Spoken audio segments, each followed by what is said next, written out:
Kasalukuyang nandito po ako ngayon sa Bulacau at na-stranded po kami dito sa bahay nila Mayan at patuloy namin ginagawa ang research na to kahit umulan man o bumagyo. Nandito pa rin kami dito sa bahay nila Mayan.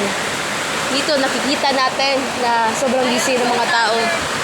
Ayan, ito yung guro namin. At yung dalawa doon, sila yung tagapaglahad. Binabagyo na kami dito, guys. Oh, nakita nyo yan? Kita nyo? Ang lakas ng ulan, di ba?